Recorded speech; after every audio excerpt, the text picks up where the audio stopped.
You were chatting before about the shit pit and maybe things you can do each day before you even get to that point. I just wanted you to maybe expand on that a little bit, like whether it's gratitude, meditation, rituals, like what do you personally do that really helps you to stay level and not find yourself in that situation? Again, I'll say that it'll be what works for you. So what has worked for me are things like gratitude and like journaling, what happened in the day to get out of my head. What I've been realizing too is to go for it in a more immediate way. So in the last couple of months, I haven't been as rigid in a routine. Like it's not been every time I do this or before I go to bed or that. I'll do that sometimes. But what I've realized is when I'm feeling a certain thing, there's two things that I do. One is I'll check in with my body, and I'm still far from mastery of this stuff. Checking where I am, where is that feeling coming from? And the support that I've been getting, external support, has been pointing, and I see a couple of different people to kind of approach it from different angles. They've all come to the same thing. It's coming back to, I need to come back to here and feel it first. Not avoid it, not push it away, not bury it, not get busy. And what I've realised, and part of that difficulty for me over the last few months, is realising that I have been avoiding, not distracting, not procrastinating. I've been avoiding creating space to just be present with myself because I'm scared of what I'm going to find. That's what was holding me back for that. I figured out what I've found. I don't like it, and it's very uncomfortable, but I'm not scared of it anymore. I would then journal something like in the middle of the day. Something came up. I was like, okay, response. For me, that's worked, and it seems to be more impactful than doing the same thing every day, which I did for about 18 months. I did the gratitude 3 wins for today and 3 wins for tomorrow, exercise out of 10 X is easier than 2X book. I did that for about 18 months, religiously, almost every day. But then I found it wasn't getting me a lot. The thing that I do, and I do it now in my mind, I don't write it, but when I'm getting into bed, I ask myself a question, my subconscious a question. And usually if it's a challenging situation, that question will be about how do I move back up? How do I pull myself out of this? How do I see this from a neutral perspective and not an emotional perspective? That's how I'm working on it. Maybe you can ask some others to share what do they do. What rituals do you have to help keep you connected? About a bit the same. I've done a lot of personal work with Sand and Ryan Moresby White to come back to you. And in the construction, surrounded by a lot of men who ego, like this woo-woo stuff to me was like, but it actually isn't. Like when you come back and you stop, give yourself a boundary, you can actually see what's going on. And to stop and just take a breath and start to do breath work is really powerful because you can just stop the noise in the head and everything that's going on, and then you can make a clear decision. That's really helped me.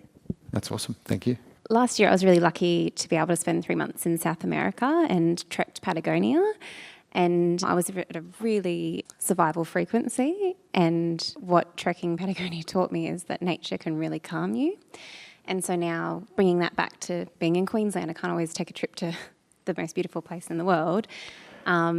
I catch myself and I go, all right, this afternoon you're going to the water, you're going for a walk or you're going for a run, and just get it out.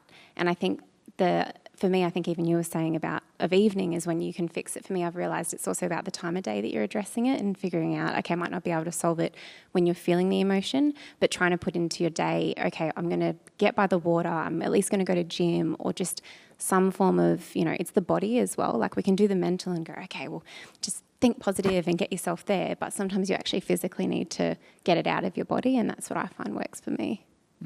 Thanks, Sam. But to build on that, what I find, movement is important. If I've got energies coming up, I need to move. So if I'm heightened, I'll tend to stand and pace because I'm trying to expel some extra energy. I don't want it to come out here. I want it to come out of the body.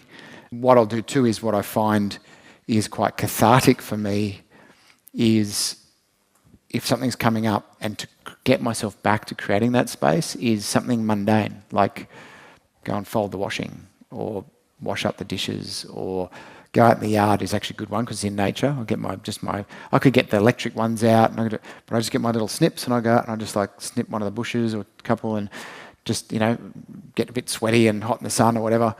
But I find that that's really grounding for me. Like it actually brings me back to my body. I have a lot of trouble sitting and meditating. I have a lot of trouble. It doesn't seem to. And I've tried it on and off for years and years, where even for months at a time, and I have so much trouble when I'm stationary. Like if I'm going for a run, going for a walk, doing something in the garden, I find that personally feels more grounding and meditative for me. But I think that's as unique to people individually, but I can be a shitload better at that. One of the things I realised too in the last few months is I've got to stop listening to other people's voices. Thank you, Az. Your weekly win that you put on in the IC group, it's stop listening to other people's voices, because whilst you could be learning something, I'm also distracting myself and avoiding listening to my own voice in my own head when I'm doing something. So that's something that's become aware of too, is what's going in. Is it just noise so that I don't have to listen?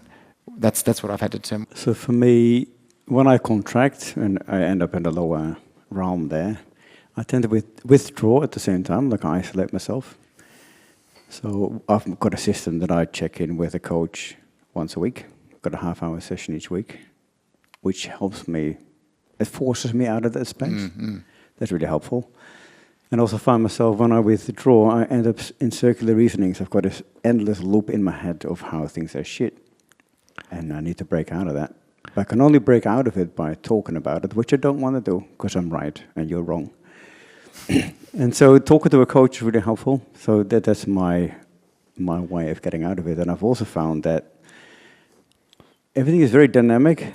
Like there's moments, days, weeks where I'm really high. Like I might say, I easily sit in the 600 kind of skill. And then a day later, like, go back down to, I don't know, grief or whatever. Yeah. So it's really, really up and down, and I still find it difficult to stay at a high level consistently.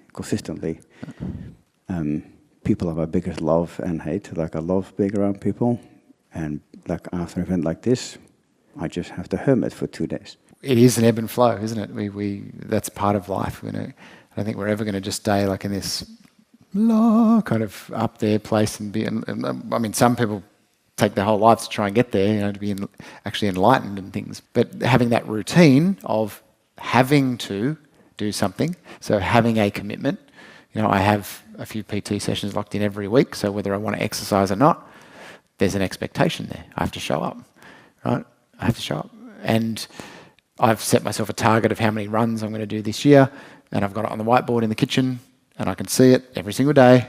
So it's like, shit, I haven't done one for 3 days. I'm going for a run. I mean, I do usually run 2 or 3 times a week, but I know when it gets colder, I'll tend to run less. So I want to keep accountability. So it's the same thing. It's a system which can help. So last time we'll go to Beck. Yeah, so you have to find what is you, like what makes you get out of that frequency. So when I'm below 200, I hide. I don't want to talk to anyone. But I've figured out I'm a giver. I like seeing other people be happy and successful around me. So what I've done this year, and this is what me personally, each family member, I have just a bit of time with them. So like my son, my 17-year-old son, we go for coffee every Thursday, and that's our moment when I just stop and I get happy because I'm actually giving all my time and energy to him. So then I tend to stop about I stop thinking about all the shit that's going on in your life, and you're looking at them because you're giving all that energy to them, and then that's what makes you happier. So I leave at that coffee date just for that half an hour. My frequency is higher because I'm so happy being with that family member. So I think it's just you have to find what's good for you, what makes you thrive and make you be happy, to get you higher.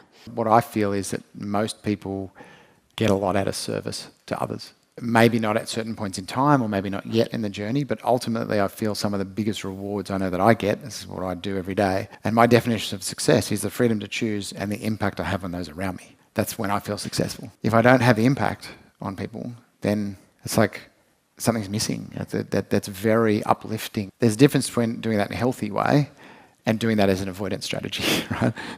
People pleasing and giving and just being, that's different to intentionally being with somebody that you care about and things like that. The rising tide raises all boats. If you have a few people around and they're talking about something, it lifts us all up. That's what these environments do as well. No doubt you feel that after the 2 days.